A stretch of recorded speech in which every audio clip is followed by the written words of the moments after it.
Now it's my pleasure to welcome in Rico. Rico, first of all, welcome to the pod. I wanted to ask you a question about the beginnings of your love for the game because I always find it, I'm interested in origin stories. I'm a big superhero kind of guy. So tell me, man, when was the first time you fell in love with football? Oh, well, I started playing football when I was about four, turning five. 'Cause my birthday's at the end of the year, December 30th. And so I'll say right away, I remember one of my cousins, one of my older cousins, it was just me and him. He was watching me when I was little. And I still remember this day I had just a football in my room. And I never really touched it like that. Uh, and then he just said, "You want to play catch?" And then so we was just throwing the ball, and he was teaching me how to hold the ball, hold my fingers on the laces, things like that. And ever since then, like I just fell in love with it. You fell in love with that specific position, like I just want to catch footballs, or just like when did you know, Oh, man? I'm a receiver. so look, I actually started playing running back. That was my first position. I played running back, and then I played a little bit of quarterback too. And in Pop Warner, you're not really throwing the ball like that, so a receiver wasn't really my thing until I was about I'll say fourth grade. Fourth grade, that's when I started playing receiver. Like, cause when I was quarterback, so I went from running back to quarterback to receiver.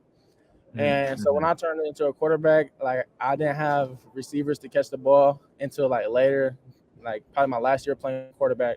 And so I really was just like Mike Vick out there running with it and bootlegs, 18 bootlegs, 19 bootlegs, and things like that. So I was just like, I like running down the field with the ball and scoring touchdowns. So then I think I just started watching YouTube and stuff like that, watching receivers. And then I was like, okay, that looks cool. Like seeing them break them at the line or just running past somebody and catching the ball and like you're scoring the touchdowns. So I was like, I want to play receiver. And then I started playing receiver, I started training at it. And then the rest is history. Who did you watch on YouTube? When I was young, Jerry Rice for sure. Jerry Rice, Randy What? Moss.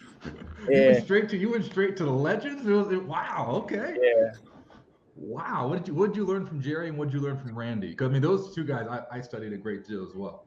So Jerry Rice, he's not the fastest, but he's going to kill you with technique. His technique is crazy. His route running and the ability to catch the ball and make space, create space is just insane. So just that aspect of his, and then Randy Moss is just a ball player. Like he's gonna go and get it. He's running past you. He's catching it in one hand. He's a little bit more flashy, a little bit like more than Jerry Rice is, and he's just a dog. So it was just them two, and then nowadays I watch like Stephon Diggs, Devontae Adams for sure, and Jay Chase, Jay Jettis here and there.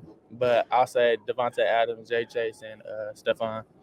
My It's interesting you say this because when I watch you, one thing that really jumps out is yards after the catch, and Jerry Rice was like the greatest at yards after the catch, right? So what did that do to your game? Like, when did you start really focusing on that part of your game? Shoot, really young. Like if you watch my high school tape, you'll see it in my high school tape as well. It's just like my coaches always preached on don't get tackled like right away. Like you could catch the ball for 10, but you could turn it into 30. Or you catch the ball for 10 and go push it for 15. Like just from you being a little bit bigger receiver, it's going to be harder to tackle you down. And then I also played running back when I was little, so I still got a little bit of that game, not going down right away. So Yeah, it's like when I think about it. Once again, this is like a philosophical question. So if I bore you, just tell me shut up. But when I think about football, it's like handoffs basically anywhere in the field. And when I see you play, I'm like, okay, well, same thing with like Jerry Rice. You give the guy a slant, he's like just catching the ball and running that 3 yards down the field, right? Or you can get him a go route, catching the ball, running 30 yards down the field. When you're in the open field, what's going through your mind? Because Jerry was saying, I feel like my hair's on fire. Everyone's chasing me, right? mhm. What are you thinking about? Well, I know I'm not the fastest like Tyreek Hill speed. So my thing is I gotta run like somebody chasing me as well. I act like a dog is chasing me. And that's what keeps me going. I act like a little pit bull, not even a little, a pit bull chasing me, a canine chasing me, and just trying to run, pick my knees up, and try to focus on a little bit of technique too. Knees, put arm action, your foot up, elevated, the dorsiflex. So I just try to keep that and just run as fast as I can. It's interesting, Rico, because a lot of freshmen aren't so fixated on technique. if I'm talking, I'm just being honest with you, right? A lot of guys more like I'm relying on my ability at, early on, and then they learn technique later. Who taught you to focus on the fundamentals and technique so early? That's very mature. I'll say my trainer and also godfather, Lemuel Adams, over at Game Fit in Sacramento, California. I've been training there since I was about first, second grade. I was very young, and I started training with him. So he got me. I was a quarterback when I was with him, but we ended up making that transition to receiver later on. And then ever since then, it was just the details. It's always been the details, though, like from the first day.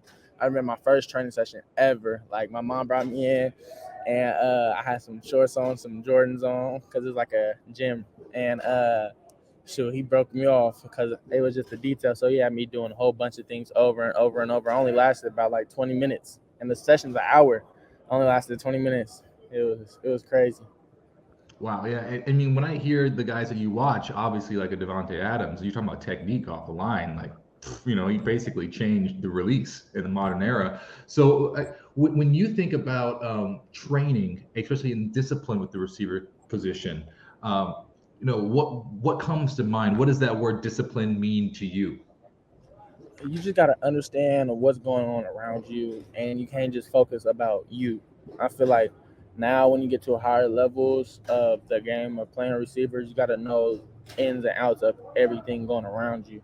You got to know, and even if you know pre-snap, it could change post-snap. So you got to understand that everything's flying, but you got to make sure you could just take your breath and see everything slow. And that's what helps me. You got to see things slow. So once you understand things are going slow and you start seeing it slow, you go, okay, I'm really understanding the ins and outs of this game. One person that just talking to you comes to mind is Tom Gatewood, a legendary Notre Dame receiver who was phenomenal after the catch. And every single time, one of the things he would do is he would hit people and spin, and would continue plays for him. Have you ever just gone through the old tapes of the Notre Dame legends? Like, what was your recruiting process like? Did you sit there and go watch Joe Montana and Tom and Tim Brown and all that stuff? I haven't. I watched Tim Brown a little bit though. I would say that, but that was in the NFL. I didn't really watch college football, believe it or not, until about 2 years ago. I was always like watch NFL. I used to watch NFL, and that was the only thing. But now that I got into college, it's like all I want. Or actually, my senior year. Once I got to my senior year, it's like, and I want to watch college players like play because I feel like I don't know. I feel like college is a little bit more. I don't know how to say it. It's more like grimy. So like you gotta understand, like a DB's allowed to put their hands on you. Like in the NFL, I mean they can put their hands on them, but it's a lot of the corners play softer technique. So it's like watching the college football, I'm seeing people, okay, this is a super handsy corner. I want to see what this receiver's gonna do against him. So I could probably use that against my package too, put that in my bag. So that's when I started like watching college football. Was really senior. I put more effort into watching like the details, the smaller details of receivers in the game. Yeah, it's a different game completely. I could talk football with you all day, but I want to move on a little bit because in this podcast we always like to highlight the human side, of all the players we watch on Saturday. So tell me, I know you've been declared a major. You're a freshman. What exactly do you want to study? What are you interested in? So I did come in here doing soc. I wanted to be a soc major. Sociology, yeah. Mm-hmm. Sociology major. But now, like getting my feet wet and stuff like that, I found out that I want to do what's it called, FTT, and focus on television. Yeah. What? Fantastic. Yeah. So, what was the change? Because there's always that moment you come in thinking. I mean, I remember everyone's like, "I'm going to be a finance major." You take that first finance class, you're like, "No, I'm going somewhere else."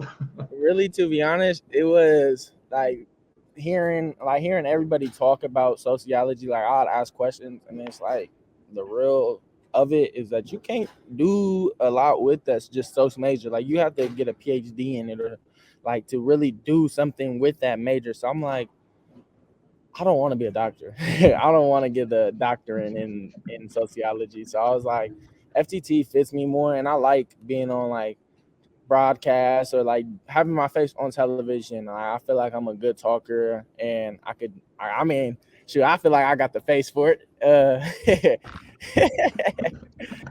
that was my look at it. That's fantastic. So give me an idea. Have you always been a performer? Have you always Um, liked performing on stage, doing theater stuff or whatever? Not really, but I was never like close to it. So I feel like that was a good thing for me. Like I'm I like to do things. I like to step out my comfort zone here and there, like just to explore the world because I know that life has a lot of aspects to it, and it's only going to happen if you let yourself do it. So like I took choir my freshman year, and we had Oh, performances on the stage and stuff like that. So we were singing in front of people. I was a bass, but like we were singing and things like that. So I'm not new to the stage. mhm. And then Have you done obviously playing football. yeah, do you still sing? Or there's a great a cappella group on campus. It's legendary. Uh, I don't really sing like that. I be singing like Ride Wave on my own, but in the Yeah, shower or yeah, something. yeah. But I don't sing no more. Cool, cool. So yeah, so also tell me a little bit more about the campus life. What are some of your favorite traditions that you've embraced since your time on Notre Dame's campus? I'll say number one would be obviously the walk on Saturdays. I love the walk. I feel like it's different when you're doing it with the team and you seen everybody Yeah. got the trumpets. You walk through that, and just I don't know. That's just number one. And then number two would probably be like going to the grotto and lighting a candle, praying. So those are my top two for sure. There's something that you have said several times in the past couple of days. And, I always, like I said, I don't always want to grab back old quotes. I know how that goes. But this one's interesting. You keep saying, the goal here is I'm very goal oriented. I want to play to my full potential. I want the team to play to its full potential. And I've been hearing that kind of language recently, not just from you, from everyone on the team. What does that mean? Like, what is that secret sauce that we keep hearing that's going on in this locker room? What does that mean what is the full potential of this Notre Dame team, in your opinion? Well, Marcus Freeman, he says it's either this or this, and so that's either a plus or a minus, and we want to get pluses every time. So if you win your interval, the 5 second interval, which is like the average time for a play, I mean, against some teams it might be more, sometimes it might be less, but winning your play and doing your assignments, if everybody does their assignment and everybody gets a plus across the board, that's playing to your full potential. And then so when we say we want to reach our full potential, we want to do every single play, doing ins and outs of that single play, and making sure our assignments are 100%. Like there's nothing that we left on the table. We want to clean the plate. Like we want to clean it and not leave no scraps for anybody that takes them. There's another idea that like when I think about the great receivers going back, like even like a guy who's obsessed with discipline and dominance like Michael Irvin, it's always this idea of domination, right? When you're out there, how do you approach that word, like dominate? What does that mean? Because everyone has like a different idea. The D tackles, everyone, like, how do you define that word? I'm going to dominate at my position. I feel like domination when it comes to me on the field, that's dominating who's in front of me. So I try to put it in my mind like it's disrespectful for you even to lace up your cleats and come out here and play against me. Like you be coming out here playing 1-on-1 or man on man or just playing in front of my face. Like, I feel like that's disrespectful. Like you should have even laced up your cleats to come play against me because you obviously are brave enough to come out here. So I'm gonna show you what's up, and Yeah, that's how I try to look at it. just just leave the pads in the locker room. Never should have come out. Yeah, that's exactly how I picture it, and I feel like it helps. So when you have that mindset, it's going to match everything else because it starts off with your mindset. Absolutely, especially in that position. So let's do a quick rapid fire. Only a couple questions to wrap up. We got a minute left. So you ready? Let's just jump right in. Best Halloween costume. It's a special day, Halloween. Best Halloween costume you ever did. Ooh, probably the scream with the blood. Like there's this pump and you could do the blood like circling around the face. Probably that one, the scream one. What's on the pregame playlist, music wise?